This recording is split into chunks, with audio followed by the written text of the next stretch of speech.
Welcome to the Filmmaker Mixer Podcast, the podcast by filmmakers for filmmakers. My name is Andrew, and I'm joined alongside my co-host Jeff, as always. Jeff and I are writers and directors and passionate about the art of storytelling. Filmmaker Mixer is a creative hub where aspiring and established filmmakers come together to share experiences, insights, strategies, and inspiration. Hello, everybody. This is the Filmmaker Mixer podcast, and the Austin Jewish Film Festival is just around the corner. And one of the wonderful films screening this year is called The Floaters, and we have director Rachel Israel and producer Shai Korman. So, folks, welcome. It's great to be here. Thank you so much for having us. Well, I know you're interrupting your Minnesota film festival screening to come and talk to me, so we'll try to not take too much advantage of your time. So, well, before we get started, Rachel, why don't you give us the pitch? What is The Floaters all about? The Floaters is about a community. It's set at a Jewish summer camp, and it's a coming-of-age film of different generations. And it's a comedy. And where did this idea come from? Well, I was lucky enough, for me, the idea came when I opened the script and read this beautiful story that just plopped in my lap. And it had much work to get into that And place. Shai, were you on board ahead of time before you got Rachel? The story originated, my sisters and I, who are my fellow producers, along with another producer, Andrew Gordon, who joined later in the process. But my sisters and I, we originated the story, and it's actually shot at the camp that our parents met at. And that we went to, and that our kids will be going to, and it actually has connections to CYJ Texas sends its older campers to Camp Tel Yehuda in Berryville, New York. So I went to camp with tons of CYJ Texas, tons of Texas, and the kernel that started it was we wanted to tell a story about Jewish women who were leaders, and show them in a complex, nuanced way, but in a world that we knew. And we said, well, if there's one world we know, it's camp. And then we worked with brilliant screenwriters, Brent Hoff, Andrew Gordon, Amelia Brain. And once the script was cooked, we met with different directors. And I'll say this every time I'm asked. We met with Rachel Israel, who made a brilliant movie called Keep the Change that, won Tribeca. So we always pinch ourselves and like, she wants to make our movie. And the first Zoom meeting, I felt her look into the soul of the movie. And our approach is we had this story, but we didn't really have a preconceived notion of whose movie it was going to be. And we were like, we need the Rachel Israel version of this movie. And that's why you have this beautiful a weaving together of characters and performances and story and heart, and so that's the life cycle. What you said she looked into the soul of the film? Explain that. Was it just how she described her vision for it, or what? I know exactly what it was. This is just me sitting here getting flattered. I know exactly what it was. I don't know if you remember, because look, different people approach meetings in different ways. And Rachel said, I think this movie is about individuals making their mark in a community and the process of becoming part of a community. And we were like, ding, ding, ding. She gets it. She understands what this is all about. And also Rachel's really close with her sibling. And so she talked about her brother, and we were like, oh, okay, so she gets us. I think that, for me, it was falling in love with the script, and then also the sense that I had of the people who were pushing to get this made. And making a film is such a long, arduous process, and anything can happen. And who you go into that venture with, has so much to do with the success of it. And so I could tell that these were people who really were trying to make a good thing in every way, in the quality of it, in its ability to connect to, diverse people, and what it was trying to say about the world. Well, Rachel, once you got involved and started working with Shai and the team, were there changes to the script that you brought to the table, that you had some, to sort of meet the vision of what you wanted to do? Did you do a pass after?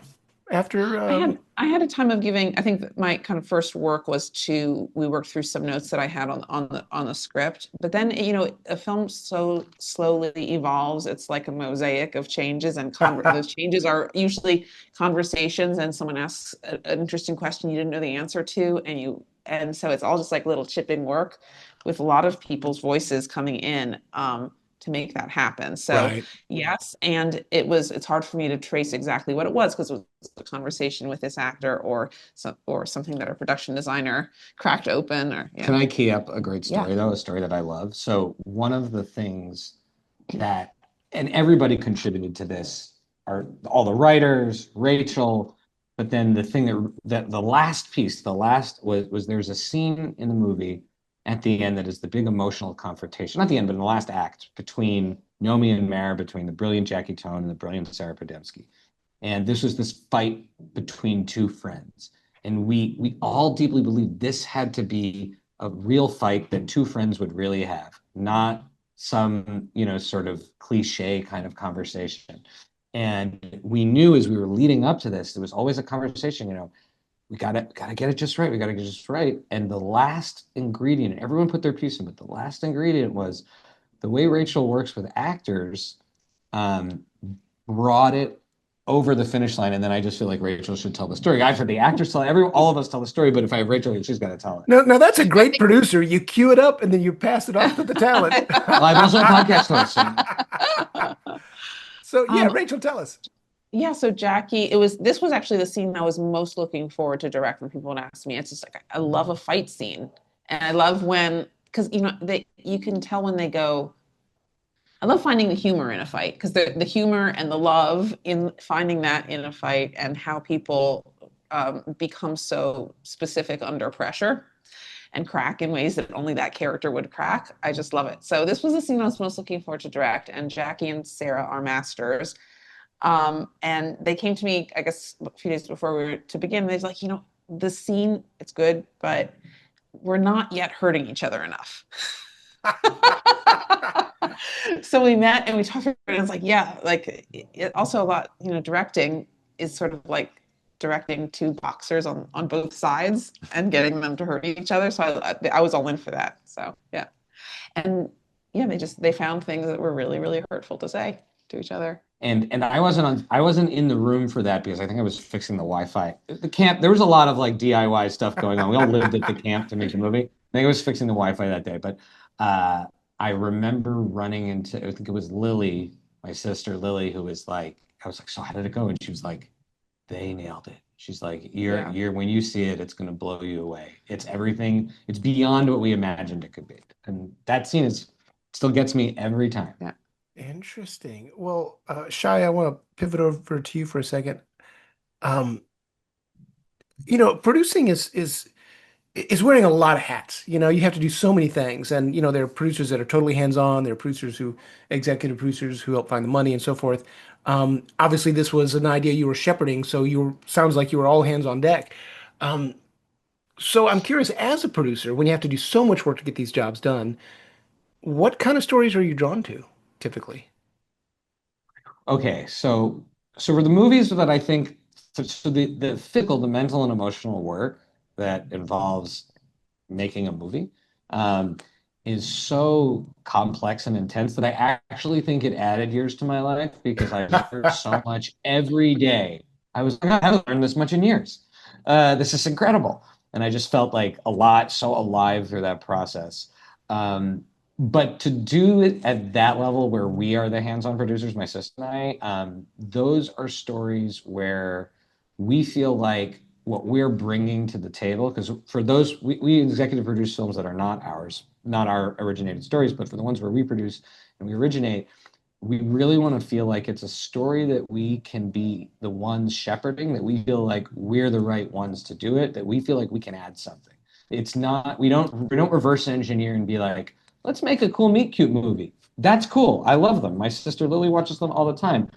But we look at all the other great people who, and we're like, yeah, like someone else can do that better than us. But a Jewish camp movie that centered Jewish women, that was really important to us. Going forward, we're really dedicated to telling stories that are very authentic and specific to communities. namely the Jewish community in the foreseeable future.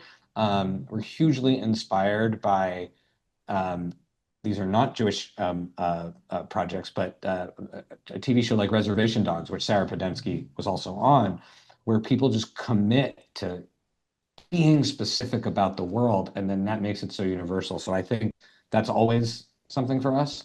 And then when we executive produce, we're not as hands-on, and we're looking to help other storytellers tell a story where we think like we are this is the person that needs to tell the story, and we would be like delinquent if we didn't find a way to help them make this movie. Right, right.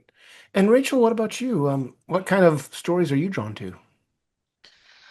I think I'm definitely just answering that question for myself every day, and I'm surprised. Oh, like I'm writing a musical, and I never thought I would write a musical, but there's something emotionally at the center of this film I'm writing that I need to think on now, and these characters want it to be a musical. So, but I guess yeah. So the types of movies that I want to make is changing and evolving.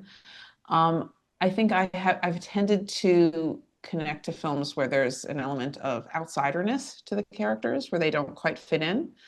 And I guess so stories about outsiders, underdogs, something I feel really connected to. Well, what's your background? And How did and you one get? Oh, humor, humor. well, how did you get interested in storytelling and filmmaking? Did this start as a kid, or how did this develop for you? Yeah, so I started making films at art school as an undergraduate, and you had to choose a major, and it hadn't occurred to me that you could ever actually you can major in film. I didn't know that was a thing that's like you can just like play. And I had been homeschooled, which was a very great kind of educational fit for me. I also got a lot of my social life by watching like John Hughes movies. And so I felt like in a certain way, I had grown up as a person through films, in films. And so I think when at college making that choice, it was just so exhilarating to me to think that I could also kind of be on the other side of creating that ride that had shaped me so much. And so whatever, I made that choice. And then I was just answering the question of someone, how long have I been making films? 22 years. Suddenly there goes a lot of life. Yeah. Well, Shai, I want to jump back over to you. You've got a great cast in this film. How did you get all these talented folks to work on this project? Well, so it was a huge team effort. It was the producers working with Rachel and working with, I'll say it every time, the best casting director anyone could have dreamed to work with, Stephanie Holbrook, Yeah. who's out of New York. Um, and we knew when we were making the movie, there were certain people that were always on our dream list, and some of them ended up in the movie, and we can't believe it. Nice. And then there were people where I remember Andrew Gordon, who is a brilliant producer and did a lot of the work talking to the agencies and, getting the script in front of the right people. And I remember the meeting we had where she said, Seth Green's manager said, he went to Jewish summer camp. Maybe he'll look at it. And we were like, No. yeah, sure. Put Seth Green at the top of the list. Like that's going to happen. The top of the list, yeah. And then Seth Green came in there. So, and I think, but the thing that clinched it every time is that before any actor signs on to a film, they sit down and they meet with the director. And every person who came close to being interested in the movie that met with Rachel was like, yep, I'm in your hands. Let's go. Well, Rachel, I want to jump back over to you. Are you what's your style in working with actors? I'm curious. I mean, every director is kind of different. Some directors they hire the actor that's right for the part and they just let them do their thing. Sometimes they get more involved and sort of help shape, the tone or the voice of the actor. What's your process like? I mean, it's a different relationship with every different actor, and I think that's what I love about it is that it's not about me, it's about what's best for them, and I love kind of being kind of forced to be that nimble. So it makes me a better listener, and yeah. Can I just jump in here? I don't want to interrupt, but are you ever going to get tired of me saying this? No. My favorite thing to do in making a movie is to watch Rachel Israel talk to actors and work with actors. It is a beautiful process, and I was very fortunate. Rachel and I lived in the old camp infirmary, so our families like separately shared a wall for a month and a half, and so I we get a lot of time talking with Rachel about her process, and she has the most beautiful imagery, which is, I'm quoting you in front of you, tell me if I get it right, that the script is a garment. But once we get the actor, we customize the garment and we sew it very carefully to each actor. And that is why you get the depth. There's some, there are characters that only have a few minutes of, engaged screen time that are side characters, and they all have these incredible arcs because of the time Rachel spent with them. That is my favorite one. This, I'm going to tee up Rachel again, is the work you did with Jacob Moskovitz was brilliant. To turn One Nut into this like fan favorite character is amazing. Um, yeah, I didn't have to spend much time with the actors. We just did a really, really committed job to casting the right people in this film, and all very right for the roles and phenomenally talented. So we really, yeah, I think I kind of, with this cast, in terms of like, if there was one like consistent directing style with this cast, it was just stepping back because they really brought it. Well, oftentimes when you're working on an independent film, my co-host that who can join us tonight calls it the happy accidents. Things go wrong on set. You lose a location, or you have a Oh yeah? Or an entire water system in the camp, or a bear runs through your set, or there's a lightning storm and you have to shut down for 2 days. Well, sometimes these accidents turn into something that you didn't expect that you can add to the script, or you pivot and you get that happy accident. Did anything like that happen on the show? I remember that we had a last minute change of location for that was it for that very fight? No. Oh, it was a different scene that was supposed to be in Mara's office, and I forget why, but we couldn't shoot there. And so we had to scramble and decided to do it on her porch. And somehow that space was just like much better suited to this particular scene between Nomi and Jackie. Yeah. And it felt good actually also to be at that point in the film. It's the second time to be in Mara's residence. Like it made it a little more. When they're on the porch at her house. Yes, when this big thing has just happened to Mara and we're on the porch in her home, it's a little more like exposed and gut punchy place to be. So that was one thing I can think of. What about you? Oh, for me, okay, so mine are like a little more comical, if that's okay. Sure. Oh yeah, I just thought of one. Okay, go. It was the script was written. Well, this isn't something you really wrote wrong. It was just budget. It was written with helicopters. Yeah. Right. The original version of the strip. So there's the scene with Seth Green coming in to raid the other camp, to kind of taunt the other camp. There's a scene where he comes in with his squad of bros. Yeah. And they douse the camp in pink paint, like water balloons filled with paint. The original version of that was like them doing. It was very 80s, and then we said, the Korman said, well, unfortunately, with budgetary constraints, we're thinking golf carts. And I was like, yeah, golf carts. And then I told it to Seth Green, by the way, this has been changed to golf carts. He's like, oh yes, much better. And you'll see what he does with those golf carts. It's pretty cool. That's actually that's funny. Actually, that's yeah. Cool. He's like much funnier. It's one of the signature scenes of the movie is what he does with the golf cart. I was going to talk about the same scene. I don't know if Rachel remembers this.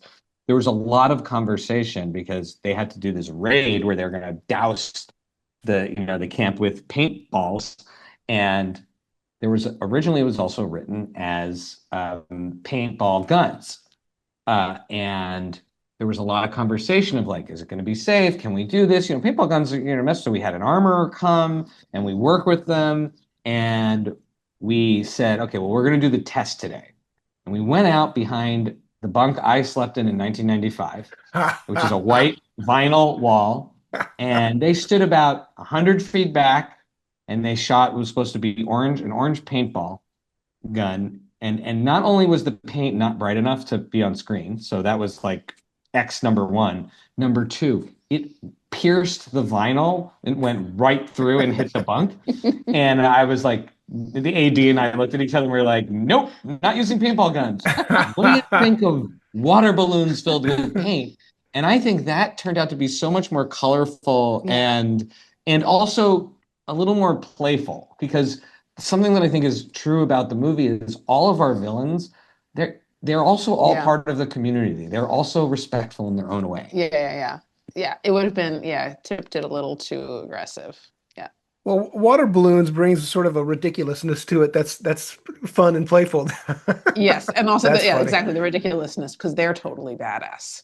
That's funny. They think that this is They a think they're major so act of badass in the destruction. moment. They've raised Camp David. Well, Rachel and Shai, before we wrap up, we'll go to you, Shai. Where and when are you screening at the Austin Jewish Film Festival? Do you have those times handy or no? Oh my goodness, I do. Oh. Thank you for asking me. I'm the keeper of the times usually, but I'm gonna just pull them up so I don't say anything wrong because we're on this wild fall tour right now. So that's like the middle of 14 different screenings. So November 2nd, 7:30 p.m. the Austin Jewish Film Festival, Evans Performance Center at Shalom, Austin. Nice. Are you both coming for Q&As and such, or are you gonna be I here? will be making the trip and sleeping at my cousin's house, and I'm very excited to make that quick trip, but also to see again that there's deep camp connections in Austin specifically to this film, and there's we love all the different people from different backgrounds in this movie love it. There's this other layer with people who have actually been to the space because we use the space, the real camp, in every part of the production design. That is wild. Well, congratulations on the film, and don't hang up yet. I want to chat just for a second when I stop recording, but travel safe to Austin and enjoy Minnesota. Thank you Thank so you much so much. Okay. Thanks for having us. It was a blast. Sure, take Super care. fun. Thank you. Thank you for listening to the Filmmaker Mixer podcast, a podcast created and hosted by filmmakers Jeff Stolen and Andrew Lamping, and produced by Melody Lopez. Our theme song was composed by Stephen D. Bennett.